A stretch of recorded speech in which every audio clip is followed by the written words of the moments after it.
Okay. Good morning, everyone.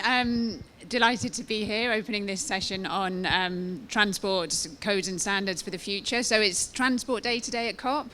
I think and expect a lot of the discussions that are happening will be about how we decarbonise transport, which is obviously one of the really big issues, but equally important, and so great to be here having this conversation about how we make sure that our transport infrastructure is resilient in the face of a changing climate.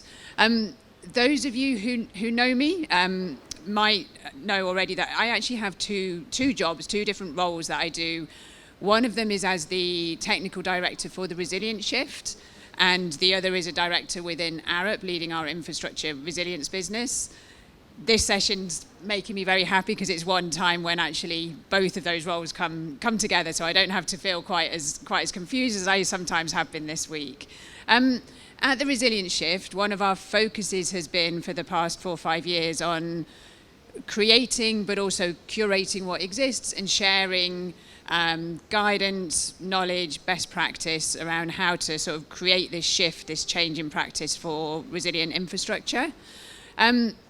And that's a sort of response to the two really simple but really difficult questions, which is, what do we need to do differently that we weren't doing before, and can you just show us what good looks like? So collating those best practice examples I do think are really important. Then in my role at Arup, I lead a team where we are both working for transport operators, infrastructure owners and operators, assessing the resilience and understanding the risk of the infrastructure they already have. And also across Arup and across the globe, we're designing new infrastructure all the time. So this issue of our codes and standards is just so important. Infrastructure, as we all know, it has a long planning horizon and it has a really long design life. While all these conversations are happening around COP about what we do to make our infrastructure more resilient, it's still being built, it's still being planned, it's still being designed. So this urgency in getting the code and standards out there, because really what's fundamentally important for the work that we do at Arup is to ensure that the infrastructure we are designing and delivering at the moment is fit for an uncertain future. And I think that's one of the issues that I'm really interested to hear people discussing this morning, because it's a lot harder designing for uncertainty than what we're used to, what we're more familiar with, certainly for me as a civil engineer, of designing to fix thresholds. So it's hard, but we still need to do it. And I think that's the sort of issue that I would put out to everyone who's talking about codes and standards this morning, how to just get going, get those standards in place, so that we know that we are designing this infrastructure that's going to work. I think one of the challenges that I would put out is how also that we ensure, and again with this kind of joint discussion that's been happening throughout COP of adaptation and resilience and also getting to net zero. It's not enough to only get to net zero because the climate's changing, and that's one of the issues we've been talking about. But also it's not enough to just deliver infrastructure that we know is resilient. Are we doing what we need to do to ensure that that is the right infrastructure, that it's low carbon, that it's working with nature? How we bring those two together. So that's certainly a question that I'm hoping we can pick up on a bit. One of the, just to sort of leave with a question for all our speakers, for any of our audience, we know that we need codes and standards for infrastructure. We know things are changing. I've referred already to the uncertain future that we're now dealing with compared to the fixed thresholds.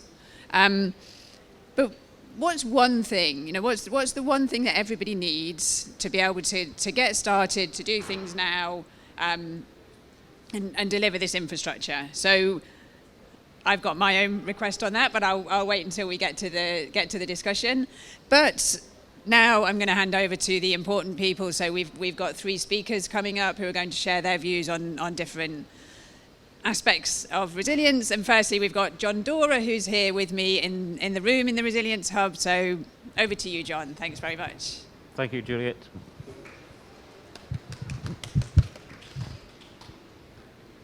Good morning, good day, good evening, everybody. I'm John Dora. I'm the chair of the UK's Infrastructure Operators Adaptation Forum, and I had the privilege of being the person who chaired the working group with the International Standards Organization that drafted the first international standard on climate change adaptation, ISO 14090. And I'm going to talk about design codes and standards mainly around 1490 and talk about some of the other standards that are coming along. And colleagues later on this morning will talk about some of the other standards that are really helpful in this area. I realize I don't need the mask. So my next slide here, I bring up some information about the case for adaptation. I've been working in climate adaptation for nearly 20 years, and still people ask me, what's the case for adaptation? So we've collected a number of points here, but some of the important ones that are really gaining traction just now include TCFD, linking financial risk with physical risk, and knowing how you can actually perform activities to make those links is something that's ramping up the agenda just now. I've spoken to many people over this last week at the COP on that sort of topic. And some of the other pointers on the right of the slide here, we talk about economics, and we're looking at data that's telling us now that for every dollar invested in resilience and adaptation, you get $4 benefit. And that's not something we knew 4 or 5 years ago. That's some statistics from the World Bank from 2019. But we also want to make organizations think about reputation, service resilience, supply chain resilience. We've heard so much about supply chain with COVID, with semiconductors in recent months, and climate change is going to affect these as well. So there's just a few points here.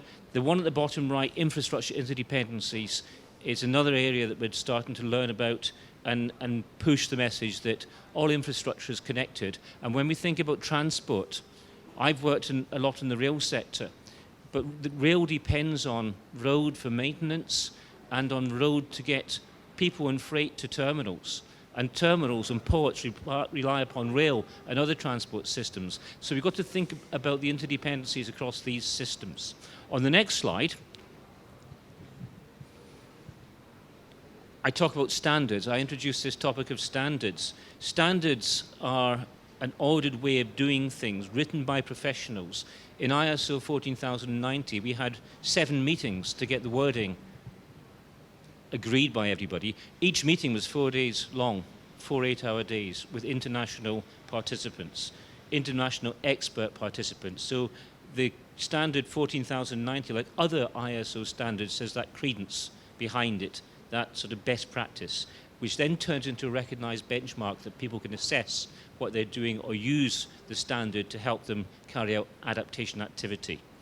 Another point I make on the slide is that ISO 14090 supports other standards. In February this year, ISO published a white paper to show how ISO 14090 supports ISO 14001, which is the Environmental Management System standard.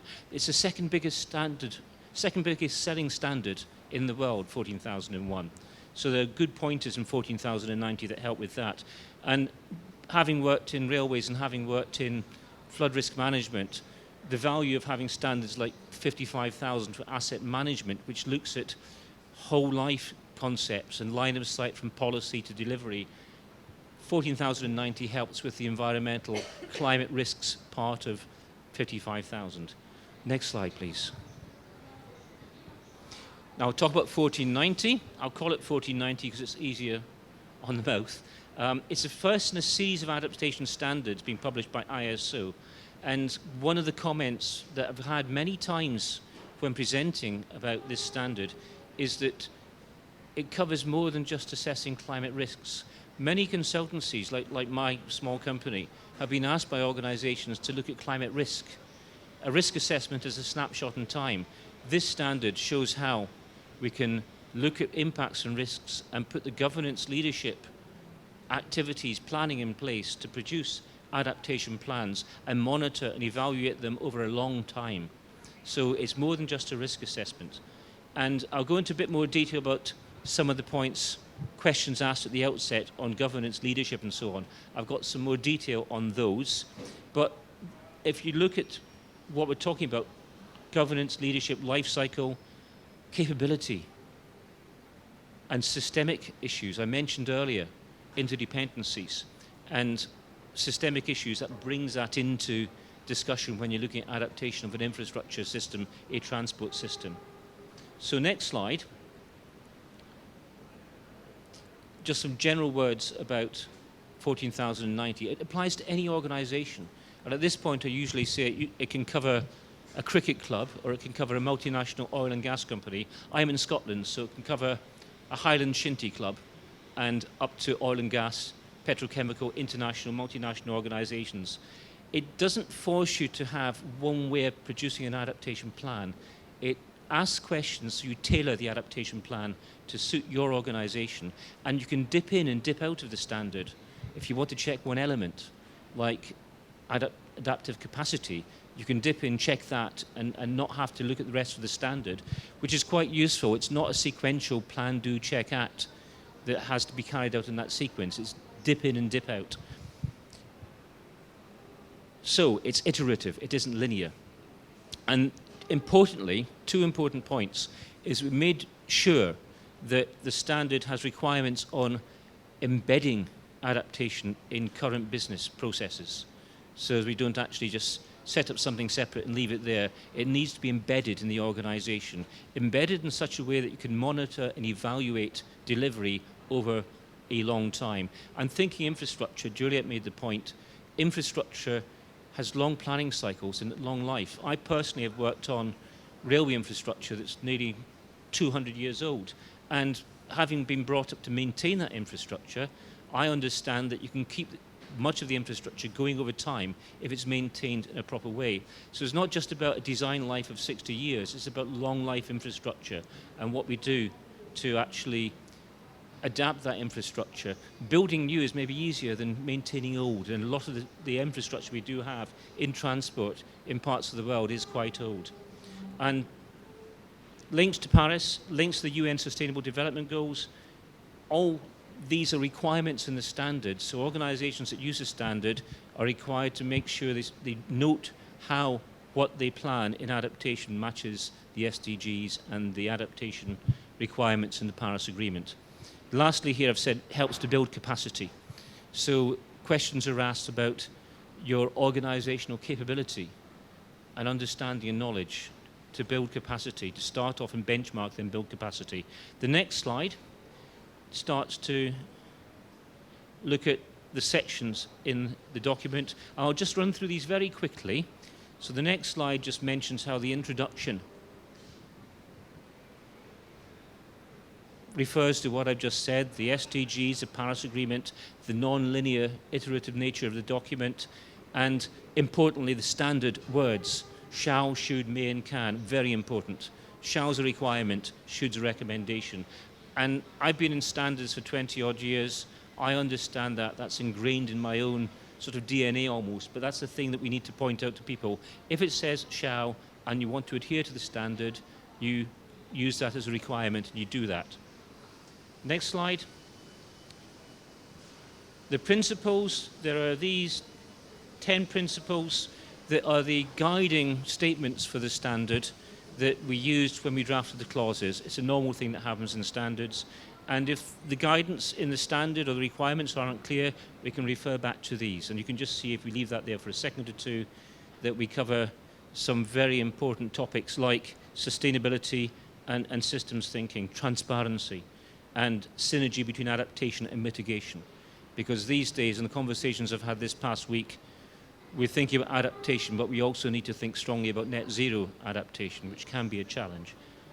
The next slide covers the pre-planning element, and users of the standard are asked to look at how well they are doing in areas like leadership and governance and capability to make them fit for an adaptation plan.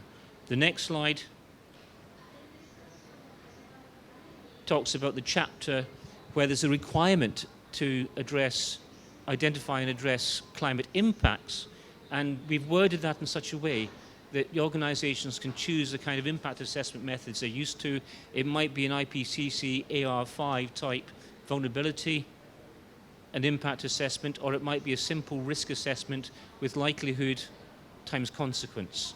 So the choice is up to the user, but they have to carry out some form of impact assessment, including risks, impacts, vulnerability, and opportunities. The next slide brings us into the main part of the document from what you've learned doing your adaptation plan and bringing all the information from the impacts. You produce a plan from all the knowledge that you've learned. And you might have parts of that plan that require capacity building to bring senior leadership up to speed with what planning is about, so as the governance is there and planning gets embedded in the organisation's long-term policies and strategies. Useful guidance is given on systems thinking. There's a whole annex in the document about systems thinking, and what we felt when we were drafting the standard was that adaptation isn't just about doing things that you control, it's about being aware of what's outside areas that you have in your own span of management control. So the systems thinking annex helps people to think about things like supply chains, finance, economics, and other factors that might be important in your adaptation activities in the long term. Our next slide, and the next slide as well, if we bring those two up, implementation turns a plan into activities that can then be monitored, evaluated. So over time you can monitor and evaluate, not outputs, because adaptation is such a long-term thing. We've used the term trajectory in here. So you set up monitoring systems and metrics that help you to gauge the trajectory in the long term of your plan. Next slide. And with all that, we've got a section on reporting internally and with stakeholders if need be. The last couple of slides now. Next slide covers how these sections on impacts and planning are being covered in new ISO standards. 14,091 was published this year, and 14,091 looks at impacts and risk assessment. It gives guidelines in more detail than 1490 can, because 1490 is very high level. 14,091 goes into great detail of using methods that would match what you understand from IPCC AR5's report on looking at impacts and vulnerability. 14,092 is adaptation planning for local authorities, and 14,093 hasn't been published yet, but it's working on the flow of money for developing countries. And that was a standard that the UN has worked with ISO to develop. So there's a transparent flow of money into developing countries from organizations such as development banks. Now back to transport now on the next slide. Some thoughts. How well are climate change impacts thought of in your transport organization, in your organization or in your client's organization? Have they really been thought of? Are we looking at infrastructure? Are we looking further than infrastructure? What sort of life cycles are we talking about? If it's vehicles, that might be a short life cycle, but the hard infrastructure that trains and roads, ports, airports have, that lasts for quite a long time, 30, 50, 100 years. Thinking about those life cycles, what impacts will extreme weather or slow onset sea level rise or changes in flora and fauna have on your transport services? Do you know what the weather hazards currently are like on your transport system and how they're affecting the system? And directly it could be a flood on a road, but it might be a flood on a depot. I was looking at some information last week from Japan Railways East, where they were forecasting flooding on railway depots, and they had to scrap trains because the trains were knocked out by flooding. So this is something that we need to think about. The depots where we store vehicles, the depots where people work are important. Supply chains, some are very long. Has your system been designed for the future climate? We've got some words coming about designing with the structural Eurocodes I'm working with CENELEC, the European standards body, to try and get words into the next generation Eurocodes so we tackle the long-term future climate rather than look at the 1961 to 1990 climate, which is what we have now. 14,090 helps in all these areas. Last slide, I think, is next. Thank you very much. Thank you.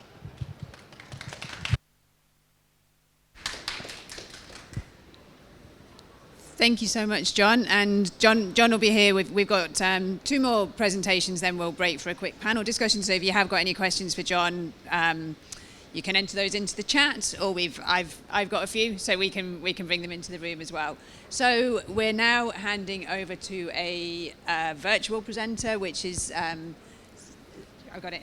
Sarah Greenham. Sarah is a research fellow at the University of Birmingham. So over to you, Sarah. Thank you.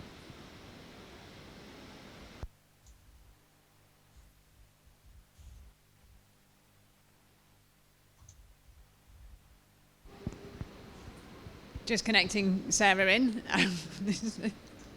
Thank you. Can you hear me okay? We can hear you, Sarah. Brilliant. Thank you. Fabulous. Thank you very much for having me today. I'm very excited to discuss with you and share some developments we've had in using the ISO that John has just brought up for you on adaptation planning and adaptation activities, using them to evaluate adaptation plans in low-income countries in Africa and South Asia. So firstly, why would we use ISO 14090 to do this? Firstly, it has international application, so it has relevance to any organization by type or size. Secondly, it is principle-led, so it provides decision guidance for uncertainties and doesn't provide solutions. So therefore, we can review without looking at content in detail. It also aligns to the Sustainable Development Goals, particularly SDGs 11 and 13. 11 is on making cities and human settlements inclusive, safe, resilient, and sustainable. And 13 is on taking urgent action to combat climate change and its impacts. And we've also previously used this in an assessment with Network Rail's weather and climate change plans. This was a piece of work earlier in the year commissioned by the Office for Rail and Road in the UK, where we identified the maturity of the plans, the strengths, and the areas of focus in the future using the ISO. So just to give an overview of the climate risks in low-income countries in Africa and South Asia, they are starting to experience greater extent of extreme weather events. These are increasing, such as the extent of cyclones, the precedent of heat waves, the amount of drought and monsoon that takes place. Also, the climate zones themselves are beginning to shift. So as you can see on these maps here, there is a change from in the southern parts of Africa, we're seeing more desertification and greater instances of drought. And there's also a northern extension of the monsoon climate and the monsoon seasons going northwards in the southern Asia and South Asia. The rate of change is also faster in these areas than the global averages. Land surface temperature in particular. For example, in Africa, 8 out of 10 of the warmest temperatures annually on record have taken place in the last decade. In South Asia, it has been 7 out of 10. And these areas as well, the societies and the infrastructure are vulnerable to these impacts of climate change. There are varying reasons for this, such as political, the age of the infrastructure, and the amount of the population below the poverty line. As a result, in low-income countries and less developed countries, we're starting to see them take more action for adaptation, such as the publication of their national adaptation plans. Now, this map is a UNFCCC publication piece on the progress of national adaptation plans across the world. And you can see in the darker orange, these are national adaptation plans that have already been published. And all in the slightly lighter orange are the number of them that are in progress. This is very promising that they are starting to think about adaptation and to take appropriate action. So specifically with ISO 14090, how we can use it to help evaluate the NAPs. Firstly, national adaptation plans reflect the broad ISO structure, 14090. So it's quite easy for us to use it to compare how things are going. The ISO also helps assess the approach as opposed to the content. So we can look at the national adaptation plans with an equitable approach. So it eliminates the focus on the technical content that they provide. And we're using the verbal forms to identify the priority areas per clause. So as John had mentioned earlier, there are 4 verbal forms. The purpose of this assessment was to look at primarily the shall requirements, which are the priority parts of the adaptation planning. So the methodology we've looked at for doing this evaluation is a multi-criteria analysis using 5 of the clauses as criteria from the ISO. And these 5 clauses are outlined here. The evaluation of each national adaptation plan is according to the 5 clauses here. So clause 6 on the impact assessment, which is the data collecting and the assessment of the impacts of climate upon the infrastructure in place. And we then assess the adaptation plan, which is clause 7, the plan itself and the decisions that were made in the context of existing policies, strategies, and decision-making processes. Then we looked at the adaptation plans, the implementation plans, my apologies, number 8, which is the actions to address and implement the adaptation plan. And then clause 9, we looked at the monitoring and evaluation and the way in which the adaptation plan implementation is assessed and reviewed. And then finally, clause 10 on reporting and communication, where the national adaptation plans have identified the ways in which they communicate the progress of their plans. So the national adaptation plans, we looked at 18 of them across Africa and South Asia, and these were all read and coded according to where they provided evidence that the criteria was met to the ISO according to shall statements. There were 5 levels of evaluation from 5, where there was a strong alignment of the national adaptation plan to the respective clause, to 1, where there was no mention of anything to do with that clause in the national adaptation plan. Therefore, the more the criteria met, the higher the score. It was important as it was enables us to quantify qualitative information. Some of the key findings from doing this review were that we saw a lot of difference in the level of alignment of each of the national adaptation plans and also national adaptation plans of action, where some countries have not yet developed their plans and they're looking at the earlier steps towards it. In these low-income countries and some low and middle-income countries in Africa and South Asia. There were a wide range of overall total scores, out of 25 in total, which was the highest score that could be achieved. The total range of scores was from 11 to 23 across these 18 national adaptation plans. Overall, what we did see though was that the total score for these national adaptation plans based on their date of publication was that they are starting to improve, which is a positive sign that the level of competency of these national adaptation plans is improving in alignment with the ISO requirements, which is very positive. As you can see this graph here, we have looked at the range of the scores across each of the clauses or the criteria for the national adaptation plans. And we can see that going through them one by one, the impact assessment in blue is not too bad. They're quite good on the whole. We found that many of the national adaptation plans had very high level or regional levels of data. However, there was an absence of local consideration of data for the impact assessment. Moving on to the adaptation plans in orange, these were very comprehensive. However, we found that they don't always necessarily just discuss transport specifically. About half of them discussed it in quite a level of detail, and some mentioned it as a knock-on effect of other sector risk assessments and impact assessments, such as in agriculture. Implementation plans in yellow, there are varying levels of competency, and this was according to the alignment of their plans to other plans and the level of funding that they had identified to implement their plans. And then to the green and the purple on monitoring, evaluation, reporting, and communication, these started to drop off in their scores, as particularly in monitoring and evaluation, looking at the ISO standard, we found that national adaptation plans in this area often lacked a baseline set. So it was harder to measure how monitoring evaluation progress could be made. And finally, for reporting communication, these were often absent as part of national adaptation plans. So what does this mean? It means that it's very easy now for us using this quantified information to see where the support is required for low-income countries. For example, we can see where the knowledge application needs to be supported. Are the technical capacities in the right place? And can we identify the adequacy of the plan in terms of their technical competencies? Secondly, on governance and leadership, is there a collaboration or sufficient level of collaboration between ministries such as the Transport and Environment departments and between national government and local government to ensure that things happen where they need to happen?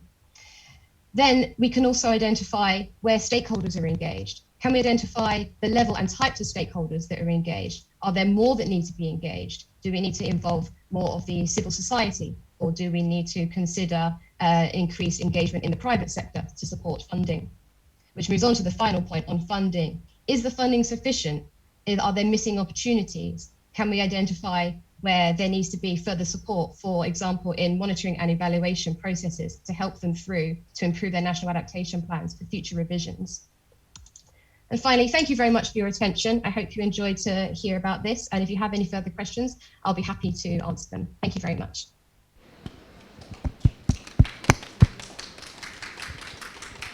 Excellent. Thank you so much, Sarah. And also thank you for sticking on time, because I suddenly realised I don't think there's any way of waving at our virtual participants. So thanks a lot, Sarah. So I'll hand straight over now to the final presentation of this first half.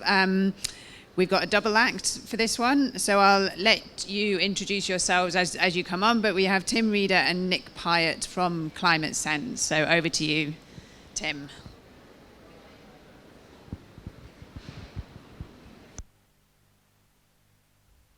Right. Although it's starting off with Nick, so Nick, you're going to be sharing the presentation. There we are. Thank you very much. Can I just set this up? Can everyone see the slide presentation now? Yeah. Okay, great. Thank you. Well, thank you for inviting us along, everyone. Tim and I are going to talk about Eurocodes and the value of taking an adaptation pathways approach to applying Eurocode standards, particularly an approach developed into the new BS 8631 standard on adaptation pathways. We're going to talk to you about some of the advice that we're offering on updating structural Eurocodes and why that advice is there. Going to go through 9 steps of developing adaptation pathways following the BS 8631 standard, and give you some examples of adaptation pathways. So structural Eurocodes are required for public works. And they look at structural design, loading, materials, design. And they consider hazards, wind, snow, and thermal inputs. Already, we will start to see some of the gaps between what we have as requirements in the Eurocodes and what we need for effective climate resilience. And another matter, the climate reference point for alignment with the Eurocodes is that your design, your application is relevant to the climate between 1961 and 1990. So let's look at quite how far out of those climate requirements are. You can see on this graph the scope of climate impact that the standard requires. And yet, if you look where we are already, we've had a significant level of climate change. So if you stuck to the Eurocode requirements, you are already not matching the requirements for resilience for the current climate. And as we go forward, we can see that another factor starts to come in. The range of possible futures starts to increase significantly and quite quickly as we move into the future, especially if we're thinking about used lifetime of assets. And so we are proposing into the Eurocode standards, and you would be perfectly compliant with the Eurocode standards if you applied it already, that we start to take a thresholds analysis approach. And I'm going to start off with a very simple example before I talk through hand over to Tim to be able to talk through how to do this in greater depth. A lot of us will recognize this. This is a bridge. It's allowing the expansion and contraction of the bridge with changing heat levels. But the specifications for this are for the climate of between 1961 and 1990. So it's already probably not working well enough. If we took an adaptation pathways and thresholds approach, we would have thought out over the whole expected used life of the bridge. And whilst we may not have these expansion and contraction tolerances for that high case scenario, we can change and we can upgrade in an easy way. And that transition can be built into the design of the bridge. Whereas there's far more work involved to take this out and upgrade as we go along and retrofit. And we can then scale that up to multiple other parts of the components of bridges or other asset standards. And that will give you some start of an introduction as to the way we're thinking about and we're offering advice to the updating and future-proofing of Eurocodes. So Tim, over to you on the adaptation pathways approach to taking this principle forward. Okay, thanks very much, Nick. You'll have to operate the slide. So we're going to start, what is an adaptation pathway? Well, the concept was developed alongside other countries, such as the Dutch, in terms of long-term flood risk management. This shows the Thames Barrier in operation. The Thames Estuary 2100 project pioneered the concept of adaptation pathways. If you move on, Nick. The project had to come up with a way of adapting the system for the 21st century. So to cut a long story short, on here, these are the main options that were produced. So we have on the x-axis today's storm level at 0 meters, and we deliberately developed a really extreme 4-meter scenario to make sure we planned within a big enough envelope in view of the uncertainties around Antarctic and Greenland ice cap melt. And rather than design for one scenario, the adaptation pathways are based on looking at the current system and how it can be adapted and the thresholds approach. So if we take, for example, the improved defences route, you can see how the existing system gets us up to about 1/3 of a metre. We can over-rotate the Thames Barrier with a lot of adjustments to get up to over 1 metre. And then we can improve the Thames Barrier and raise defences up, which gets us up over 2 metres.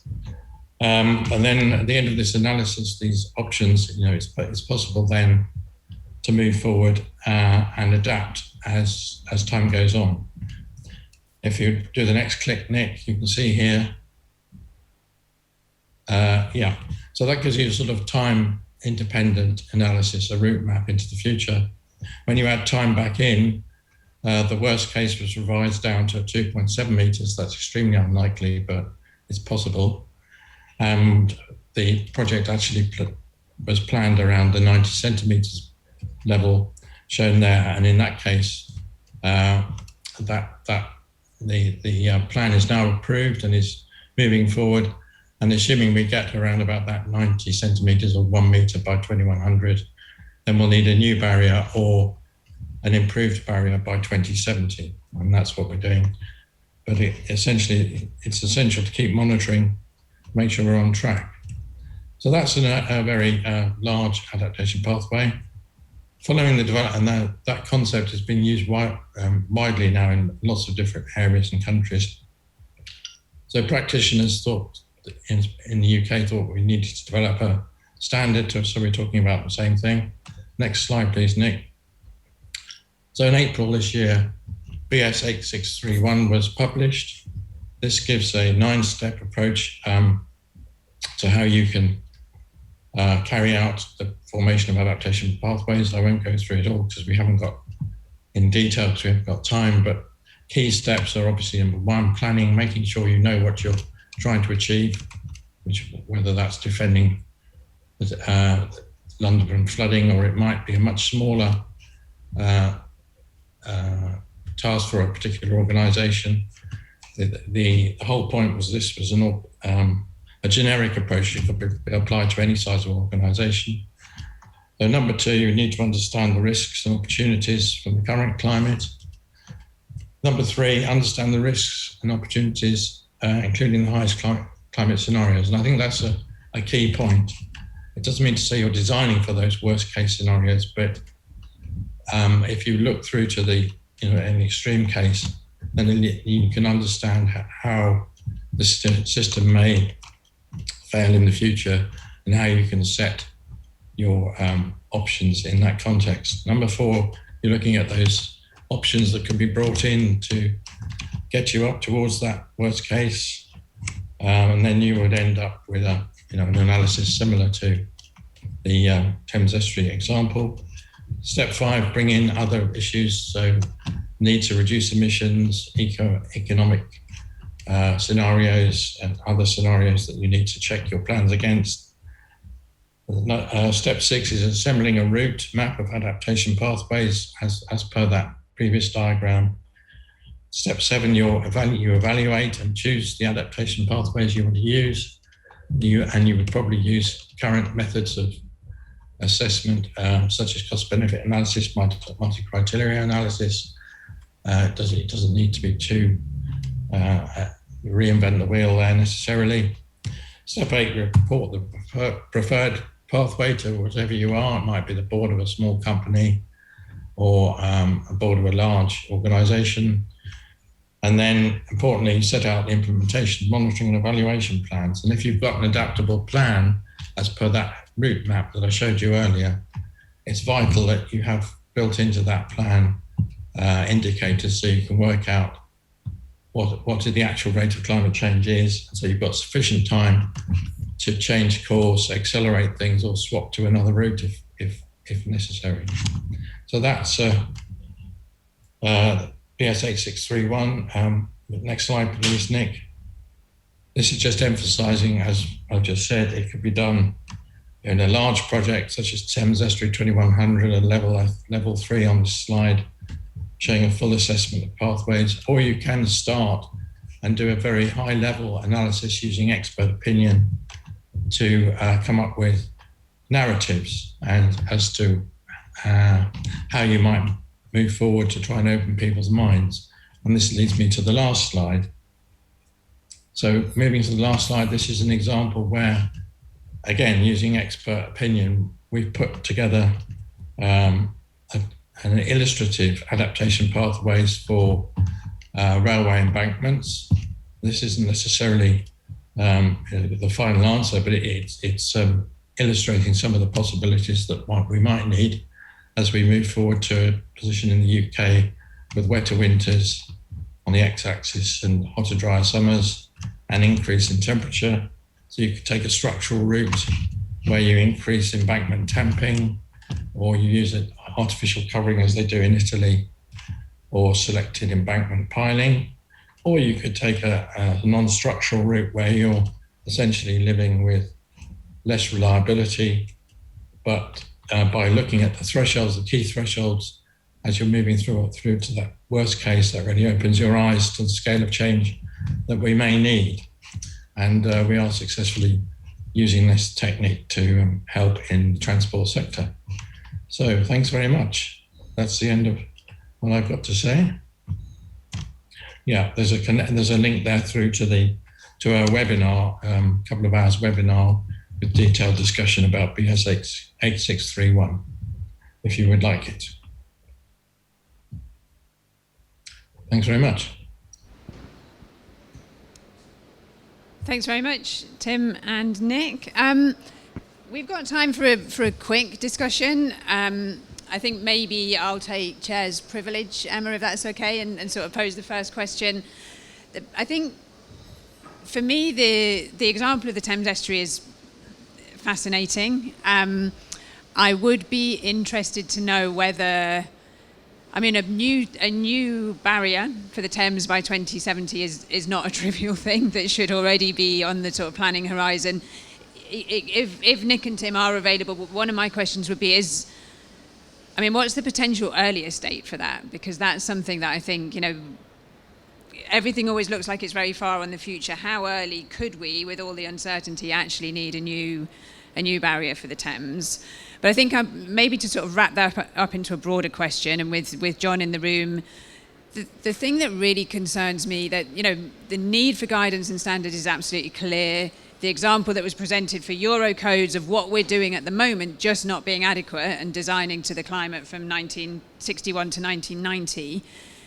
Can we move quickly enough with these standards? And you were saying, John, about the time it takes, I can't remember exactly what you said, but 4-day-long meetings to resolve these things. And if we just look at the past week and a half here in how much more has been published and written already, and how do we possibly keep up with that in the importance of the standards we need? Thanks, Juliet. The interesting thing with the structural Eurocodes is there is a programme to update them to take into account future climate, and I've been privileged to work on that programme. But standards development, like you rightly say, takes a lot of time, and it's probably going to be about 12 to 18 months till the Eurocodes are ready for the next issue, with some words in them that will allow people to be flexible about how they source climate data.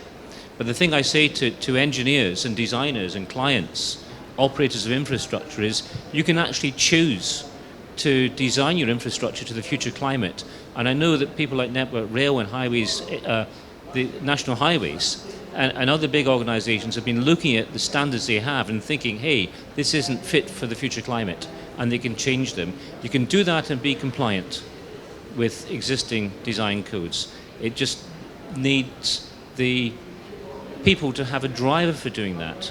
And that is maybe an issue, because very often organisations will not design to the future climate because they're comfortable with the existing standard, and they think that designing for the future climate might be expensive. And I push back on that word expensive, because that's a subjective view. In the longer term, we need to think about what we build now needing to be resilient in 20, 30, 50 years' time. That'll be expensive. Thank you. I would just add to that, Tim Reader here. I think it's a very good point. I mean, they do take a long time to put together, but let's emphasise the positive. We've got 14,090, and we've got BS 8631. If we get on with using those, particularly using the high-level sort of illustrative analysis, you can open people's minds now to the scale of challenge that we've got. And you're dead right, we haven't got very long to deliberate and delay on this issue. So let's use what we've got. They're sufficient to be getting on with, because this is an urgent issue, as you rightly point out. Excellent. Thank you so much, Tim. So I think that's probably what you were saying then, John and Tim. That's a perfect segue into the second half of this session, where we do have contributors who are working in infrastructure, owners, operators, and again to reflect from my role within Arup. And your point, John, about this being expensive. We will do this if it's built into contracts, but the challenge that we really have is we all know the climate's changing, but we're still, the way things are being procured and delivered, we have to be competitive. And so this point about it looking expensive, even if it's not expensive, is absolutely spot on. Yet the way our infrastructure is procured, it just does look expensive. Putting these things in when they're not locked into procurement and contracts. So it'd be great to hear reflections from the different sectors. We're starting with Jan Brook, so delighted to have Jan here. Jan's presenting her perspectives from the ports and maritime sector, but Jan, I'll let you introduce yourself. You'll do it much better than I did. Thank you. Yep, wherever you want. So thanks, Juliet. Good morning, everybody. So I'm here to give a perspective from the ports and navigation sector, and in particular to introduce a guidance document that we published last year, which is to assist the sector. It's a methodology which is intended to help those, particularly perhaps in the smaller ports and waterways, who have little in the way of resources but recognise the need to start to plan for climate change adaptation. So if I could have the next slide. For those of you that aren't familiar, I represent PIANC, which is the World Association for Waterborne Transport Infrastructure.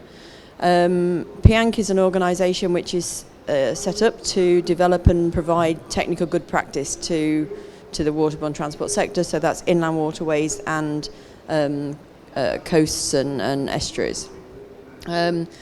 We published in the last couple of years 3 climate-related guidance, one on carbon management, one on resilience generally, and one specifically on climate change adaptation planning. And that's the document that I'll talk about today. If I can have the next slide.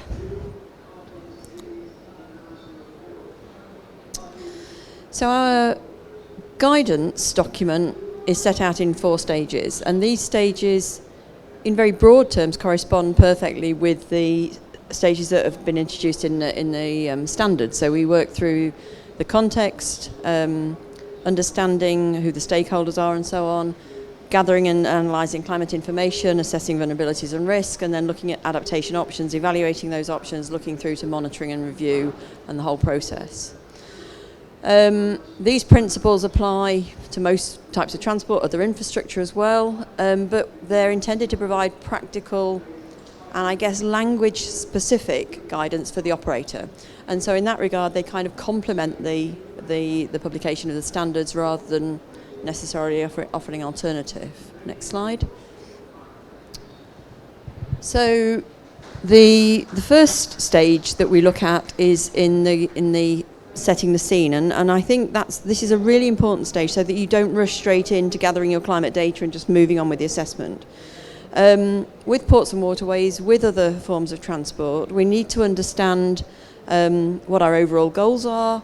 We need to identify the critical assets, operations and systems, because many operators will be in a position where they don't have the resources to adapt and strengthen the resilience of the whole system, and so they need to understand what are the critical components, where do they need that focus if they have limited resources. How susceptible are those assets, operations and systems? Because most ports in particular are already working at the front line as far as climate is concerned. They're already exposed to extreme weather, for example. So amongst our existing assets and operations, which are the most susceptible already? What are the relevant stakeholders? Who else is involved? Who else? We hear so much in recent months about the supply chain. But it's not only about the supply chain, it's also about the local environment, the local community, and so on. So who else is involved? Who else shares this climate challenge? What are the overall objectives in that context? What data do we need, and so on? So this first step is, I think, I'm focusing on because it's really important and often perhaps not taken as seriously as it needs to be. In this process, if I can have the next slide, some of the key considerations, this issue of interdependencies, so for ports, onward transport, utilities, services, other sectors, communities. A port can make itself into a fortress, but if it has no land or road or rail connection, if it has no power, no water, then it can't function. With the question of criticality, how do we define what is critical? We're talking about business continuity, but we're also talking about network connectivity. We're talking about threshold exceedance, health and safety requirements, and so on. Adaptive capacity has already been alluded to this morning. To what extent can the system already cope with change, and where are the gaps? And what is an acceptable level of risk? And I think often this is fundamental to determining what action you take and where the priorities lie. So the next slide. This is very, very similar to probably everything we'll hear today, looking at understanding the baseline conditions, looking at the possible future climate conditions in terms of a range of scenarios, analysing that data to understand the climate change hazard. So the next slide. The key things that our guidance points out here, in addition to looking at projected trends and looking at slow onset conditions, we need to look at what will happen to extreme events, because I think for the port sector, it's probably extreme events more than anything that is the biggest challenge. And we need to consider the possibility of joint occurrences. What happens if we get a storm surge on top of a spring tide on an already saturated catchment?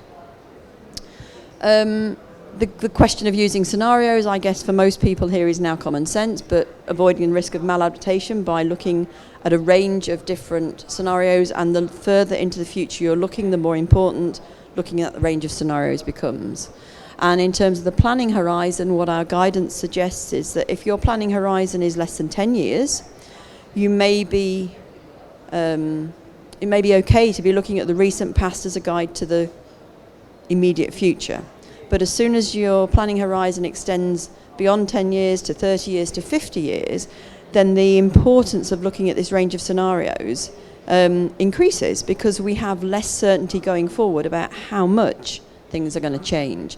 And so what we need to be doing is looking to identify solutions and designs that are flexible, that are going to deliver what they need to some extent, whatever the climate change, however the climate changes, and how much flexibility do we have to adjust there. Next slide. Stage 3 in our assessment is all about vulnerability and risk. And so what we're saying is looking at changes in susceptibility, looking at the risk indicators, assessing vulnerability. And for some ports, particularly bearing in mind that this guidance is looking at existing infrastructure, that the vulnerability assessment may be sufficient. You may not need to go into a detailed risk assessment, because that may give you the indicators that you need to start to plan, particularly for operational management maintenance changes. In other cases, when you're looking at larger scale investment, when you're looking at longer time horizons, then the full risk assessment becomes more important. Next slide. And so I guess the message in our guidance here is that risk assessment can be simple or complex. It needs to be fit for purpose. We need to remember when we're looking at the risks that climate change can sometimes have positive as well as negative consequences, and it can have indirect as well as direct consequences. And for some of the ports and waterways that we're working with, a relatively simple vulnerability and risk assessment leading to a simple colour-coded matrix is giving them a real insight into where they need to be focusing their attention and their resources. Next slide. The next step we're looking at here, understanding the implications of uncertainties. Our guidance includes a number of portfolios of measures. I'll explain a bit more about those that you can refer to give you some ideas what we can do. Looking at maybe a long list and then a short list of options, developing the adaptation pathways that have already been discussed, preparing a strategy, implementing and monitoring, and I guess there should be a feedback loop here as well. Next slide. This is an example of the portfolio of measures. So we divide the measures as suggested by the IPCC into physical measures, structural measures, social, by which we mean operational, management, maintenance, behavioural changes, institutional measures, where we're looking at governance support, so policies, but also economics and regulation. And we provide these portfolios not only at this generic level, but also for specific impacts, such as increased flood risk for extreme low water levels, extreme high water levels, heat waves, also biological changes and chemical changes that can affect directly or indirectly the infrastructure. Next slide. So key considerations at this stage. In terms of making the business case, what are the consequences of inaction? Because we need to understand the incremental cost and benefits of climate resilience. The need for innovative and flexible solutions. As I say, the further into the future, the less we know, the more flexibility we need. Adaptation pathways, looking at temporary measures as an interim step, looking at low regret measures as a first move. In particular, while we collect and collate more data, so we have more certainty about the future. How much capacity do we have? When do we need to act? Do we need to do something tomorrow, next year, or do we have sufficient adaptive capacity for the next 10 years? And then option evaluation and the challenges here with things like discount rates and so on. And I think my last slide. The role of monitoring. And again, this has been alluded to. There's a lot of things that we need to know about in order to plan effectively. We need to know about our condition of our assets. We need real-time monitoring to inform early warning systems. We need to record the cost and consequences of extreme events so that we have the information to support the business case. Monitoring needs to be fit for purpose. We have a lot of issues within the ports industry about just-in-time decision-making. They need to be recognised. And I think maintenance, if anything, for existing infrastructure, when we look at some of the issues that climate extreme events have caused, we can actually do a lot simply by maintaining our assets correctly. And I think that's it. If I could have the next slide. Yes. Thank you.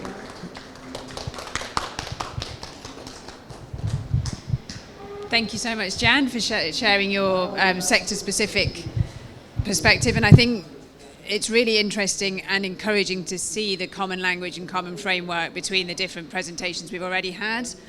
And I would again be asking a question to everyone about, are we doing enough for the systems of systems when I know there's sector-specific needs, and how we roll that up so that all our infrastructure systems are, interconnected and interdependent in terms of their resilience. But I'll now hand over to Lisa Constable. So delighted to have Lisa here from Network Rail in the UK. And again, I'll let you introduce yourself, Lisa. You'll do a better job than me. Thank you, Juliet. Yeah, so I am strategic lead on weather resilience and climate change adaptation for the UK's railway infrastructure owner and operator. If we could have my second slide, please.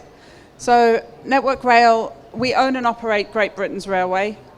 We have tens of thousands, actually millions of different asset types around a network that is around about 20,000 miles across the length and breadth of Great Britain.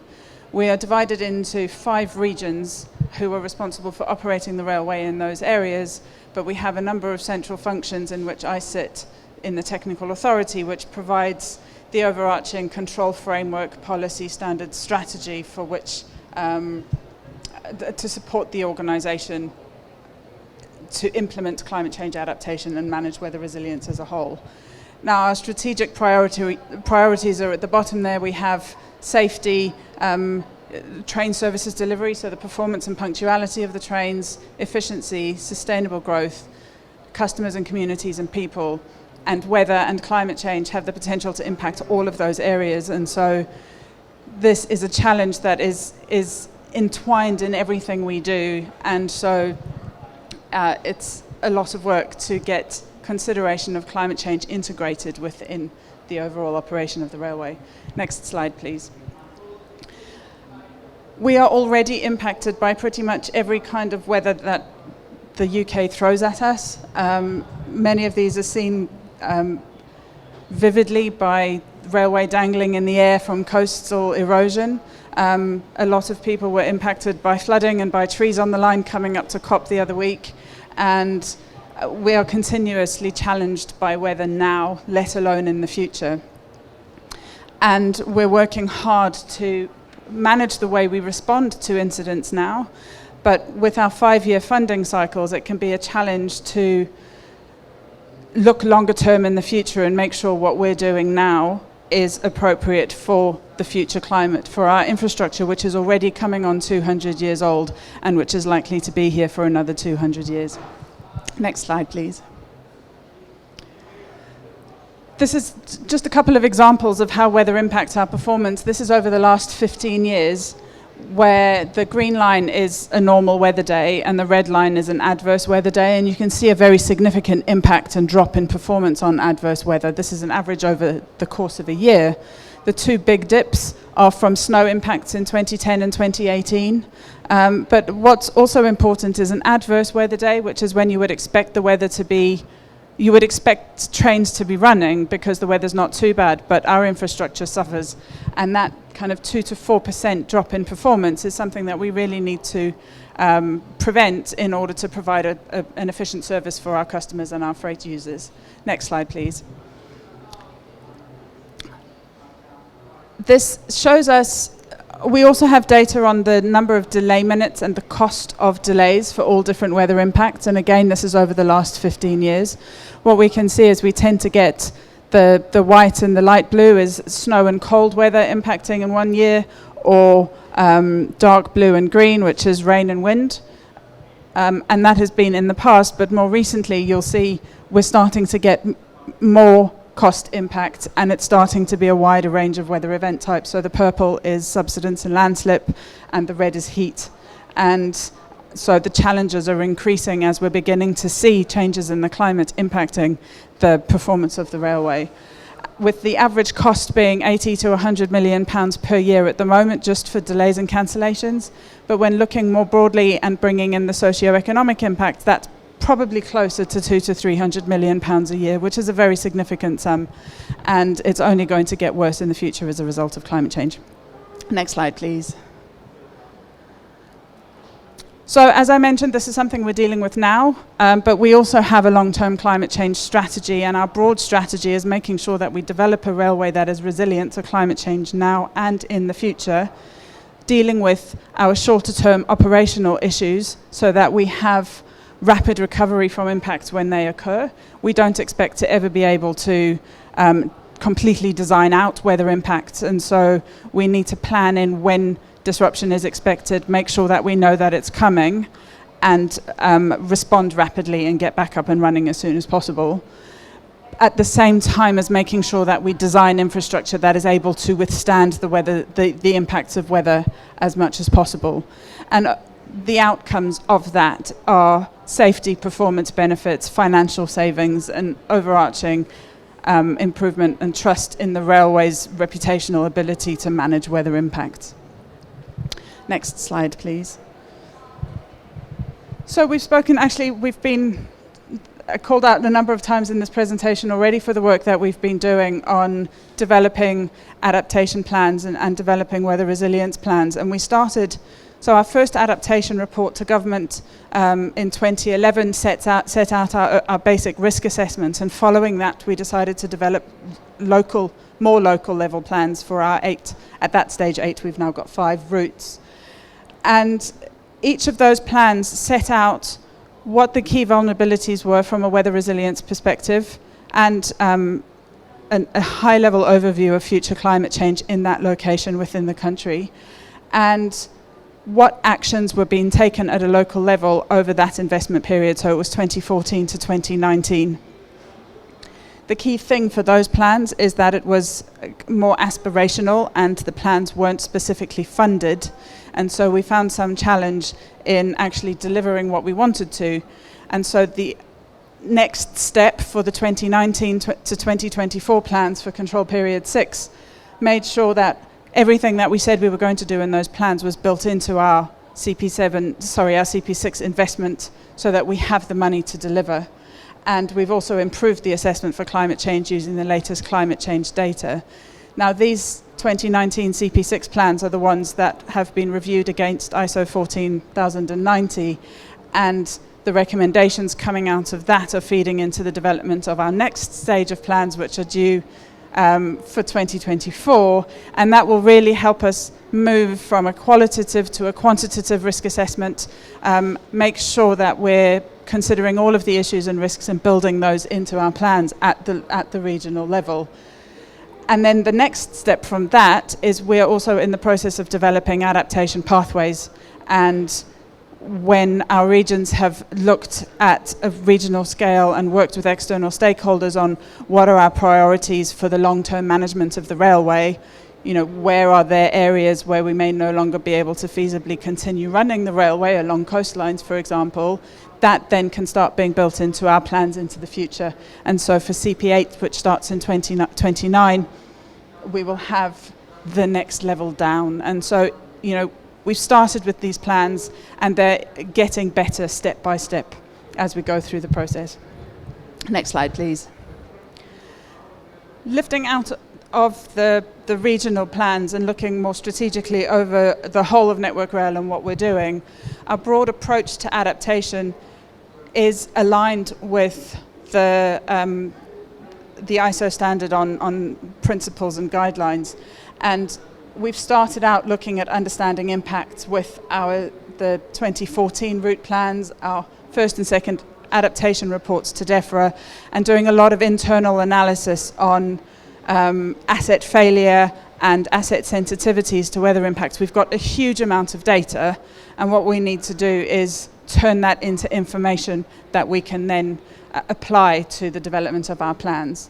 So once we got that data, we then started our strategy and planning and looking at integrating climate change into what we do. So we've developed guidance. Some of our guidance is similar to what Jan was explaining in the waterborne transport sector, how to undertake impact assessments, what climate change projections to use. At the moment, this is guidance. We're looking to build that into standards, and because everything we build is based on standards, and so the update of the ISO and Euro codes for asset management is really important to us, to enable us to design our assets to that future rather than current weather conditions. And whilst we're embedding it into our business as usual standards process, we're also making sure that it's included in our project development and doing the long-term planning, so we know over the next 100 years where we need to be focusing investment. I think that's my last slide.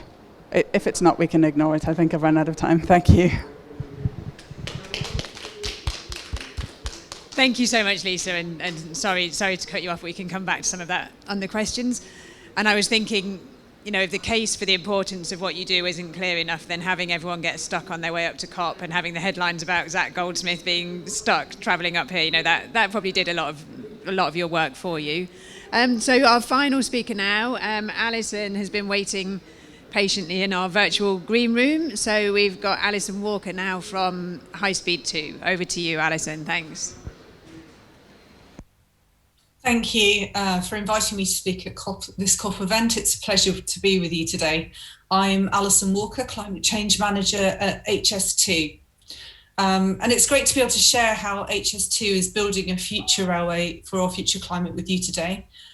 The need, as we've heard, to adapt UK infrastructure to a more hostile and changing environment is really pressing, and we all want and need a climate resilient transport system, because effective transport underpins the economic and social functions of society. HS2 is being designed and built to serve Britain's travel needs well into the next century, and that's a challenge in itself. And that has to include making it adaptable and resilient to our changing climate. And I'd like to share our experience of how we're baking in climate change adaptation and resilience from the very start of this project, and how standards have not only been used but shaped by HS2 learning, as well as our experience of developing using standards to embed and improve climate resilience and adaptation. Next slide.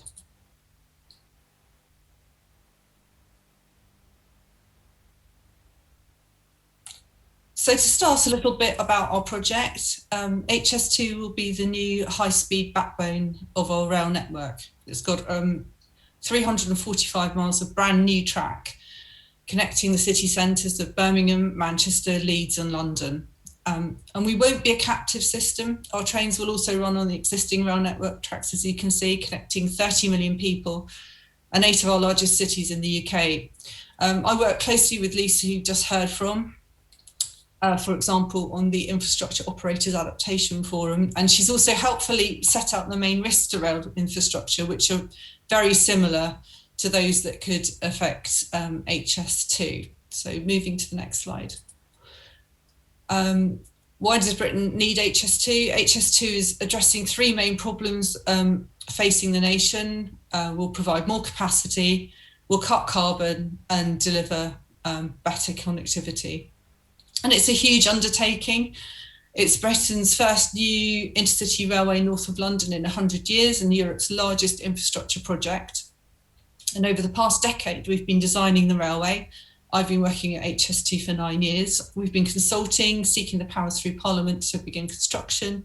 And since April 2020, we've been able to start to construct the railway, building our bridges, boring our tunnels and laying the track. So it's a really exciting time for us. We're off the drawing board and we're becoming a reality. On to the next slide.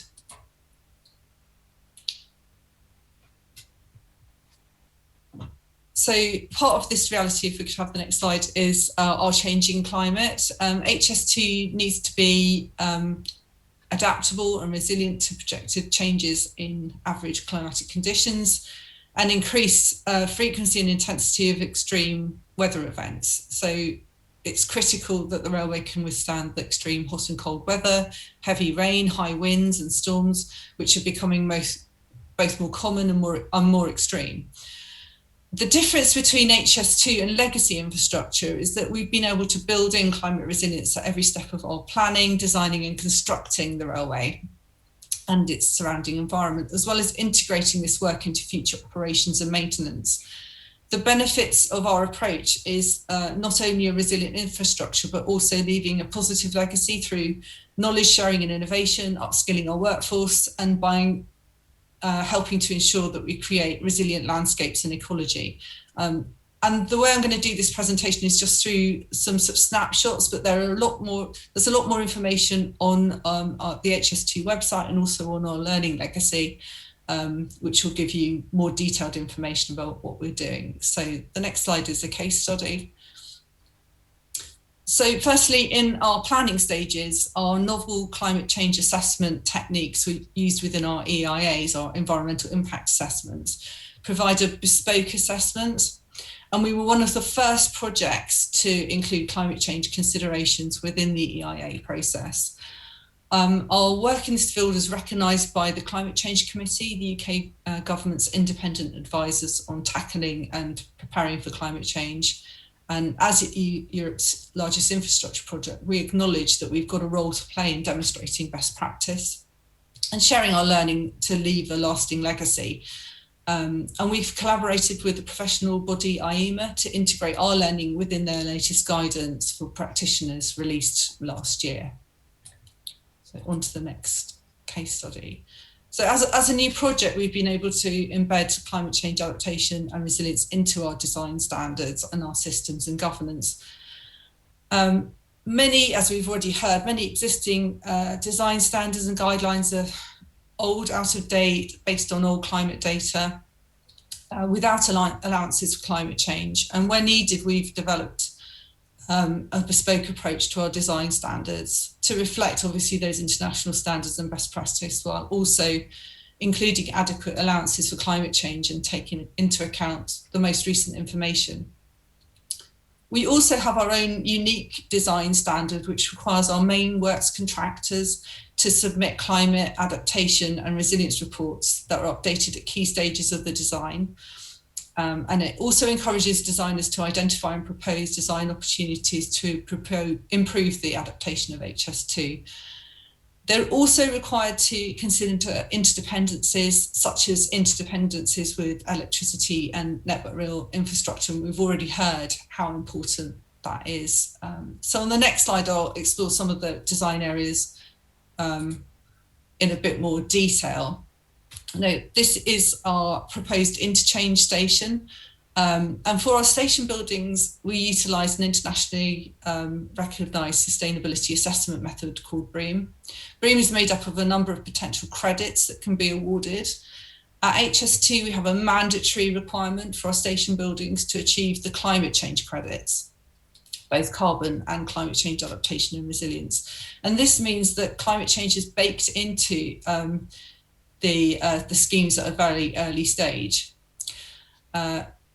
Our new interchange station has become the first railway station globally to achieve the BREEAM Outstanding certification, putting it in the top 1% of buildings in the UK for eco-friendly credentials.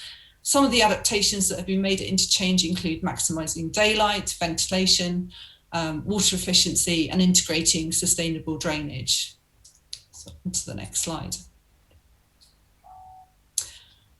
Climate change means it's increasingly likely that the tree landscape of the UK will be a much more rapidly changing one in the future. Therefore, HS2 is following a proactive climate change resilience approach and is adopting a balanced provenance portfolio for planting all phases. We're aiming to source at least 2/3 of the required seed stock from Great Britain, and seed selection is taking account of tree and shrub species for our changing environment to increase plant resilience. The the biggest single landscape and habitat creation project within Phase 1 Green Corridor is in the Colne Valley, which you can see here. And that's creating 127 hectares of climate resilient chalk grassland. On to the next slide. And we've also integrated climate change considerations into our water management and flood risk. We're already seeing the effects of climate change on our rivers and urban areas, and with more frequent and increasing levels of storminess, which can overwhelm drainage systems, cause river levels to rise, flood homes, etc. And so our design means that our tracks will be set at 1 metre above the 1 in 1,000 year flood event. And this means our chance of flooding in any given year is less than 0.1%. So this provides us with an inbuilt level of resilience. And I'll just quickly go on to this slide, the next slide, on resilience in construction. We have a code of construction practice which has a set of requirements for protecting the construction process from extreme weather. For example, it requires the contractor to register with the Environment Agency floodline, use short to medium range weather forecasting to inform their programme management, and also to include measures in their environmental management systems to manage extreme weather events. And so I'll just sum up in the last slide. So HS2, we're future-proofing our railway by using design codes and standards to embed climate resilience into every step of our project. But we do need existing standards to be up to date, and I think it's critical for more urgency to be applied by standards bodies to ensure design standards include the latest climate data and to keep updating them. And of course, standards come in all shapes and sizes. I've given you some examples of how we've embedded climate change into our own standards, but also we're using guidance, for example, the IEMA guidance. I think the value to me of standards in climate change is the ability to compare like with like, set higher bars for climate work, and learn from a wide range of industries and sectors to get together to form best practice. And I think further work in this area is key. Journey won't stop here. Just like the climate, we're continuing to evolve the work that we're doing at HS2 and integrate best practice. And embedding climate resilience in our operational procedures will be critical as we go forward. And that's how we'll build a network which is climate resilient for the long term. Thanks.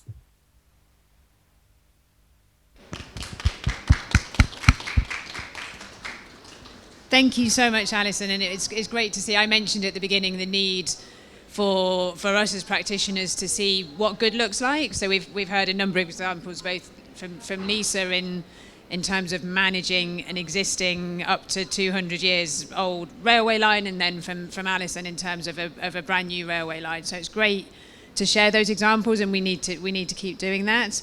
I don't know if we can we get the virtual people on the screen as well? No. Okay, no problem. So we've got Alison, that's great. We've got time for, I think, 1 or 2 questions. So if the panel want to come up and sit here. So Alison, if you do want to interject, I think you have to start talking over the top of people, which I think will work fine.